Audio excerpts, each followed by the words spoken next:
Qyteti i Stellushit nuk ishte shumë i madh, por nga mbrojtja natyrore e vendit, nga bukuria dhe nga shëndeti i klimës ishte i veçantë. Ngriej në një mal në fushat e matit, i lartë në mes të një lugine. Qafa e malit e rrethuar me mure formonte qytetin e Stellushit. Skënderbeu dhe ushtria e tij arritën në të perënduar të diellit.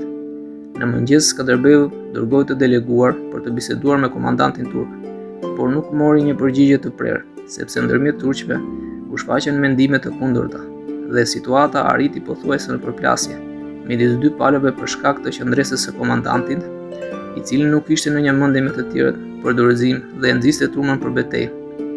Por i mundur nga pjesa më e madhe e ushtrisë, nga që nuk pranonte kushtin për dorëzim, u detyrua të shtrojë një zgjidhje më poshtruese.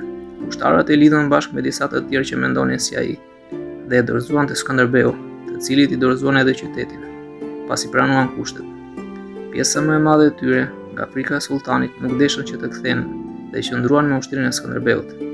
Disa u pakzuan, të tjerët u lanë të lirë të vendosnin vetë për këtë gjë.